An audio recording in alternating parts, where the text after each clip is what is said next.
Hola a tots, benvinguts de nou al canal. Jo em dic Marta i avui vull fer una nova ressenya d'aquesta secció que jo m'he inventat en el meu propi canal, on parlo de literatura en català. Ja feia temps que no pujava cap ressenya en català ni cap vídeo en català.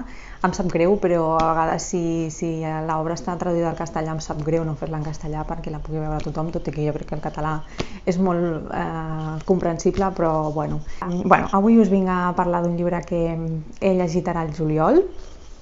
És una novetat editorial en català, d'un autor català que m'ha agradat moltíssim. S'han dut 5 estrelles, o sigui la màxima puntuació per mi, perquè m'ha agradat molt. M'ha arribat moltíssim tota la història i per això volia fer una ressenya una mica més extensa que no un resum de lectures. Es tracta d'Una família, de Toni Sala, que és un llibre publicat per l'Altra Editorial. Va sortir crec que al juny i m'ha agradat molt, molt, molt. Bé, Toni Sala és un autor català que va néixer a Sant Feliu de Guíxols el 1969. M'encanta perquè el llibre ve amb una postal amb la foto de la portada, que és l'hotel on es va criar l'autor. De què va Una família? Una família és una autobiografia del propi autor. La seva família regentava una fonda a Sant Feliu i ell ha crescut allà, ha viscut allà durant la seva infància, la seva adolescència i la joventut més jove, fins que va marxar a la Universitat de Girona. I és una història dividida en 3 parts. En la primera part ens parla del seu pare, a la segona part ens parla del seu avi i a l'última part ens parla de la seva mare. Evidentment, dintre de cada part apareixen tots els personatges i es van interrelacionant entre ells, però cada apartat, se centra específicament en la persona en concret. I, per què m'ha agradat tantíssim aquest llibre? Doncs jo crec que és per la manera d'explicar les relacions familiars més properes, les relacions que tens amb el teu pare, amb el teu avi, amb la família amb la que creixes i et cries, i la manera en com explica i com narra aquestes relacions tan íntimes a mi m'ha arribat moltíssim. Per fer una espècie de símil, no sé si heu vist la sèrie This Is Us.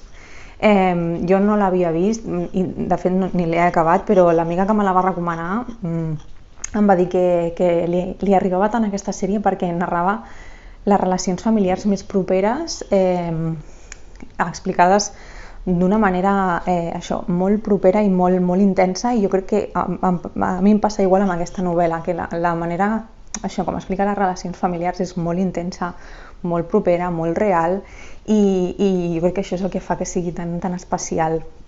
La relació que té l'autor amb els diferents membres de la família no s'assembla gens a la relació que tinc jo amb els meus membres de la meva família, però no tenen res a veure, però la manera com està explicat i tot és el que més m'ha arribat d'aquesta història. I per això el volia recomanar amb moltes ganes, perquè val moltíssim la pena llegir-lo. A més que té un munt de descripcions de llocs que, si no has visitat, almenys coneixes de la Costa Brava, i això m'ha agradat també un munt. I tota la descripció de la zona abans que fos una zona massificada, plena d'hotels,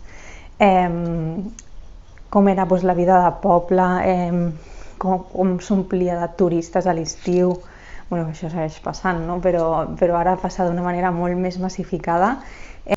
En aquesta història passava, eren menys gent que venia de vacances a la Costa Brava, però el que passava abans segueix passant ara. El que passa que actualment passa multiplicat per 10 en la quantitat de població, però i narra també la vida dels protagonistes a l'hivern, quan no hi havia turistes. Explica també com el pare emmalalteix i com es viu la malaltia en la família, com ho porten els membres de la família, les diferents formes de portar-ho, de portar el dol. Això narra situacions familiars tan properes, i jo crec que el fet que estigui ambientat a la Costa Brava aquí a Catalunya també fa això, que visquis la història com si fos una història teva o d'algú que coneixes, perquè això perquè és super proper i la veritat és que jo no havia llegit res de Toni Sala i bueno, no sé, em passa una cosa estranya perquè tinc Persecució, que és la novel·la anterior que havia publicat, que també la va publicar a l'altra editorial.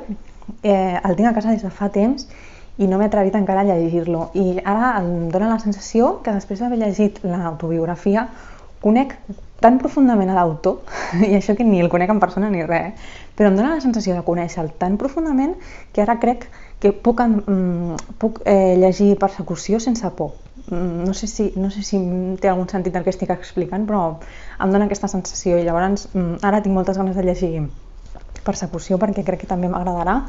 Si l'escriu ell, jo crec que m'agradarà. I bueno, jo crec que si m'agrada Persecució seguiré amb la seva novel·la Els nois, també publicat per l'altra. I bueno, no sé si té algun tipus de sentit la ressenya que estic fent sobre aquest llibre, però res. La meva intenció amb aquest vídeo era animar-vos a que llegiu aquesta història perquè jo crec que té elements que ens pot arribar i ens pot agradar a molta gent. Tracta les relacions familiars d'una manera molt íntima i molt propera i això al final a mi em dóna la sensació que conec el pare del Toni Sala, a l'avi del Toni Sala, a la mare del Toni Sala, al propi Toni Sala. Em dóna la sensació que els conec i que aquesta història me l'han explicat i no l'he llegit. No sé, realment us el recomano moltíssim. I bé, m'agradaria com a punt, només un únic punt negatiu en la novel·la, que és l'únic que he aconseguit trobar-li que no m'agradés, i és que hi ha moments en la novel·la que fa molt èmfasi en tota l'especulació immobiliària, la compra de terrenys, de construcció d'hotels, que bueno, potser era la part que menys m'interessava. No vol dir que no m'agradés, però i entenc que era important pel desenvolupament de la història explicar tot això, però és l'únic que m'ha agradat una miqueta menys, així com per posar-li alguna cosa negativa, però realment al final aquestes parts eren bastant poques. Al principi vaig pensar, ui, no sé si amb tanta història d'especulació immobiliària m'avorriré, però realment són molt poques les referències que fa a aquest tema i això m'agrada molt perquè se centra molt en les relacions personals de la família i bueno, no sé, a mi m'ha arribat moltíssim aquesta història, per això us la recomano i bueno, expliqueu-me si heu llegit a l'autor, si us interessa aquesta novel·la o si heu llegit ja aquesta novel·la, espero que ho feu i res. Fins aquí aquesta ressenya, espero que us hagi agradat i res, ens veiem aviat en el proper vídeo. Adeu!